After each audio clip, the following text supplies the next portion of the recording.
Can Gianni Infantino now hold on as FIFA president? UEFA say they've lost confidence in his leadership. His controversial plans for the World Cup are now over, and now he could face a vote on his future. The next FIFA presidential election is due to take place in March next year. Picture this. The biggest names in world football all making the exact same move at the exact same time. Spain, the current world champions, and the team that just lifted the trophy, France, England, Germany, Italy, some of the richest, most successful, and most powerful football nations anywhere on the planet. Before we jump in, if you enjoy football stories like this, take a second to subscribe, leave a like, and drop a comment. It really helps support the channel, allows me to keep making videos like this, and motivates me to bring you even bigger football stories every week. Reports say every one of them has delivered the same message to FIFA. We will not be showing up to the 2030 World Cup. This was not described as a threat or a negotiating tactic. It was reportedly presented as a serious and official position, leaving fans everywhere asking what could have caused such a huge standoff. But those famous teams are only the start. They are just 5 countries from a group of 55. Instead of only a few nations talking about a boycott, reports claim the entire UEFA membership stood together during one meeting with every country backing the same position. So what could possibly make Europe's most powerful football confederation even consider walking away from the biggest tournament in the sport? The answer starts with one proposal that instantly grabbed everyone's attention. On Tuesday, Gianni Infantino revealed a major plan that could reshape FIFA's future. Instead of keeping full control over the commercial rights to the World Cup and its other tournaments, FIFA wants to move those rights into a brand new company called FIFA Forward Enterprise. But that's only part of the story. Reports say FIFA also wants to sell around 20% of this new company to private investors in a deal estimated at about $20 billion. Think about that for a second.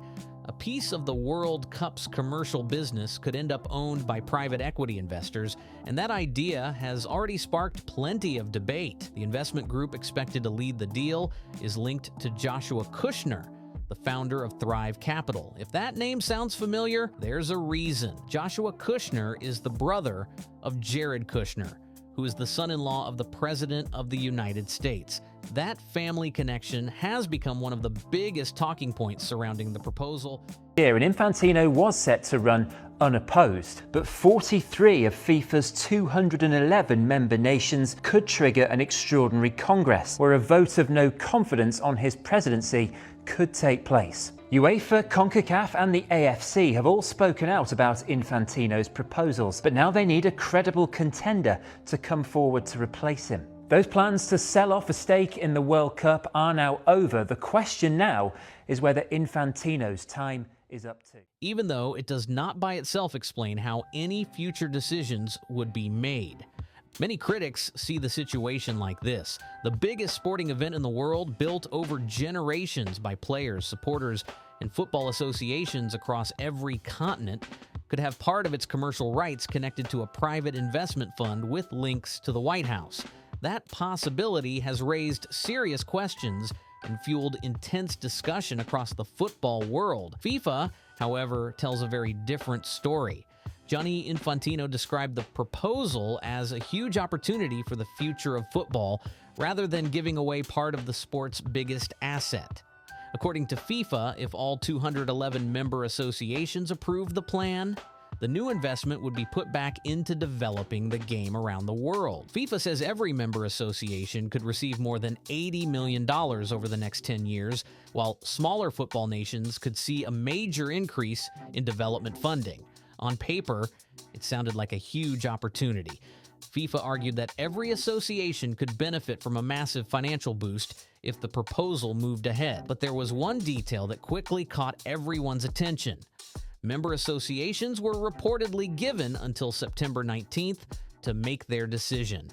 That left just over 6 weeks to review and vote on a deal that could permanently change how the World Cup's commercial rights are managed.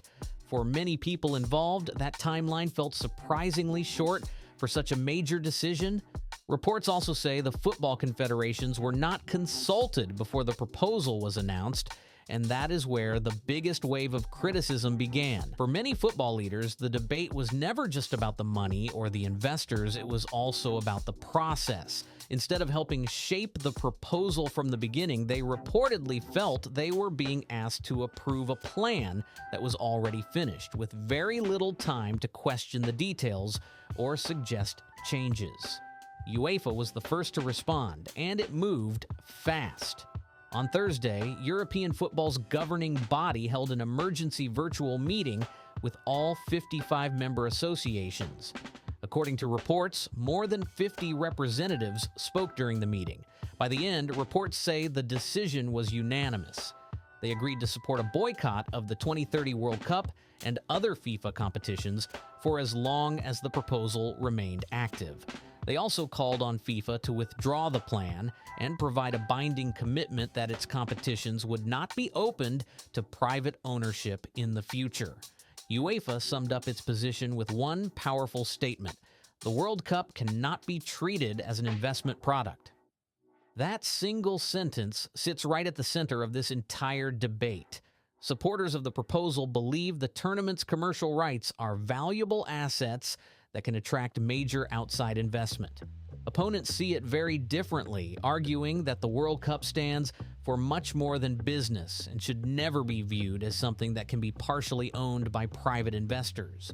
And his actions continued into the World Cup, and I'm not going to go over go over the coals again with this, but what he did during the World Cup was more harmful to the game than anybody making money. It was the integrity of the game, and we all know what I'm talking about. He was an utter disgrace, but he walked about this World Cup here in North America and beyond as if, as Joe said, as if he was untouchable.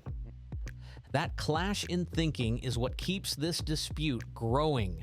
For many people across the football world, the World Cup is part of the sport's shared history, built over generations by players, supporters, and national associations. They believe its true value cannot be measured only in money, and that is why the proposal has triggered such a strong response from some of football's biggest organizations. The impact of a European boycott could also be enormous. Imagine a World Cup without Spain, France, England, Germany, Italy, Portugal, the Netherlands, Croatia, and many other UEFA nations. It would be a completely different tournament. Some critics argue that losing so many of the sport's strongest teams could dramatically reduce the competition's excitement, its worldwide audience, and the commercial value that investors would expect from an event on this scale. And the first major test of this standoff might not even involve the men's game. FIFA's calendar includes the 2027 Women's World Cup in Brazil, along with several women's and youth tournaments before then. If the reported boycott were ever to move forward, those competitions could become the first to feel its impact, turning this disagreement into something much bigger than many people expected.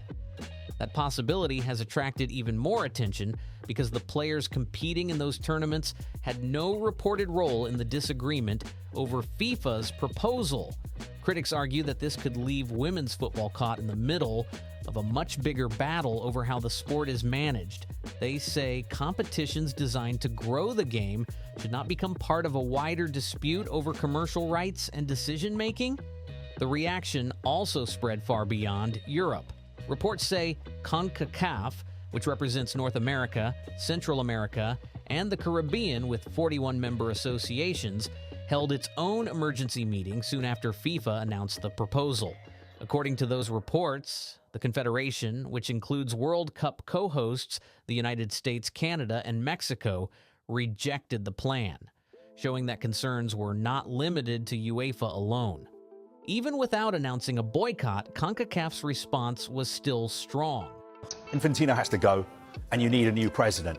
And I think you can get a president who is better than Gianni Infantino, because you just need a president who, when someone says to him, President, do you think it's a good idea for Cristiano Ronaldo to play in the first 2 games of the World Cup when he's banned? You need the president to go, no, that's not going to happen. Do you think... The Confederation reportedly questioned how the proposal was handled, raising concerns about due process, the short deadline, and what it described as a lack of proper governance. Reports also say the U.S. Soccer Federation voiced support for those concerns, adding even more weight to the growing debate. Not long after that, the Asian Football Confederation, AFC, representing 47 member associations and often seen as an important supporter of FIFA's leadership, released its own statement. According to reports, the AFC backed the concerns raised by both UEFA and CONCACAF, while calling for an urgent review of how major decisions like this are made. When all those numbers were added together, the situation suddenly looked much bigger than many people first expected. When you add up the numbers, the scale of the opposition becomes even more striking. UEFA's 55 members, CONCACAF's 41, and the AFC's 47 represent a combined 143 of FIFA's 211 member associations. If those reports accurately reflect the level of support against the proposal, the road ahead could become much tougher because FIFA needs majority backing for a decision of this size. The pressure did not end there. Carlos Cordero, a senior advisor to Gianni Infantino and FIFA's representative on the White House task force for the 2026 World Cup, announced his resignation. Reports say he also encouraged other senior officials to speak publicly if they shared similar concerns. That move immediately sparked fresh speculation about FIFA's next presidential election, with more people wondering whether Infantino could face a serious challenger after many had expected the race to be uncontested. If all of this sounds familiar, there is a reason. Similar battles have happened before. In 2021, Gianni Infantino supported the idea of holding the World Cup every 2 years. But that proposal faced strong resistance from UEFA and never moved forward. He also oversaw the expansion of the Men's World Cup to 48 teams, while discussions have surfaced at different times about the possibility of expanding the tournament even further in the future. Critics say they see a clear pattern. They argue that major proposals are often announced at the highest level before football's wider governing bodies have enough time to debate them publicly. Some of those ideas have gone ahead, while others have faced heavy resistance. Now, this latest proposal is being described by many observers as one of the biggest and most controversial FIFA debates in recent years. At the same time, FIFA has made its own case, and the organization insists there is another side to this story.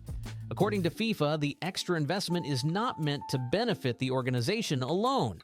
Its proposal says the money would be reinvested into football by increasing development funding for smaller and less wealthy member associations that do not have the financial strength of Europe's biggest leagues.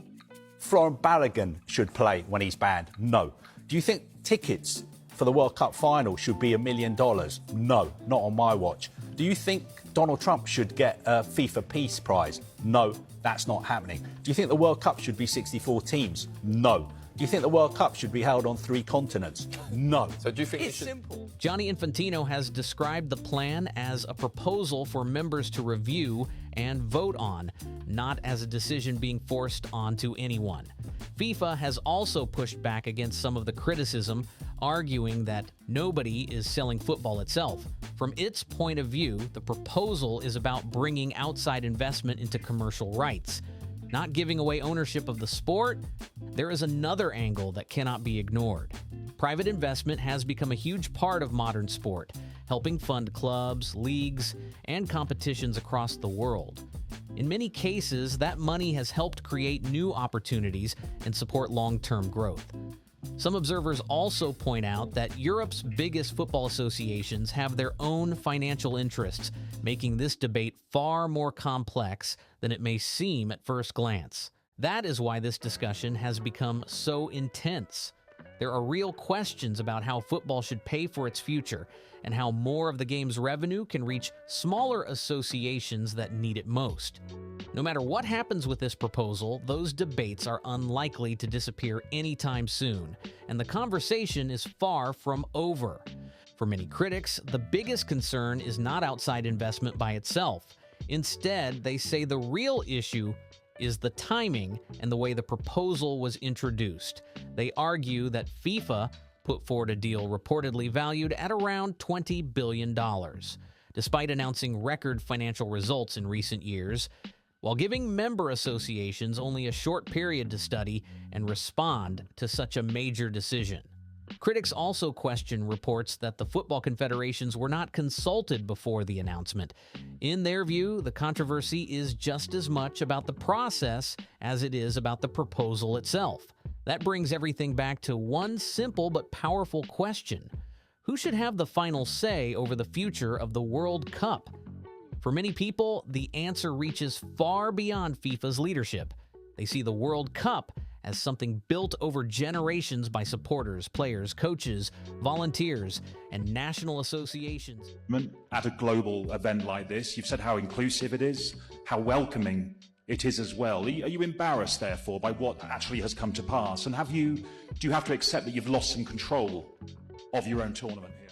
From every corner of the globe, it belongs to the fans filling stadiums, the millions watching from home, and the smaller nations that spend years chasing the dream of reaching football's biggest stage.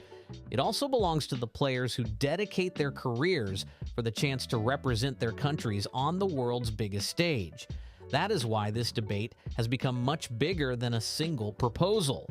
Critics argue that FIFA's responsibility has always been to guide and protect the game, and they believe this proposal has raised difficult questions about whether the sport's biggest tournament should ever have commercial rights.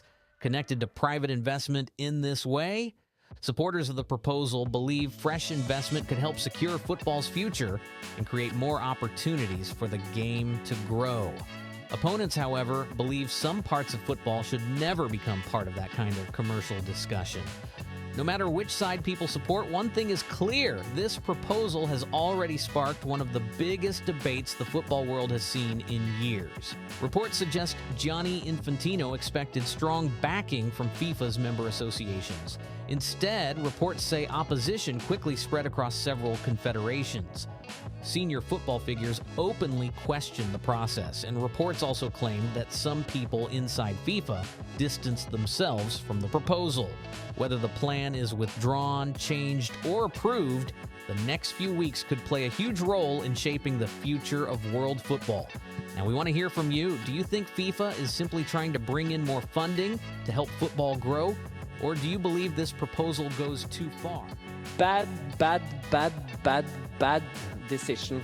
Not good for the sport, bad decision by FIFA. Drop your opinion in the comments below, because this is a story with strong arguments on both sides, and every viewpoint adds something to the discussion.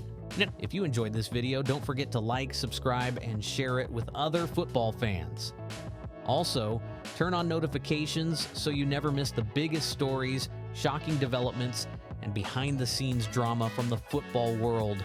With the September deadline getting closer, major updates could arrive at any moment, and we'll be here to cover every twist as it happens.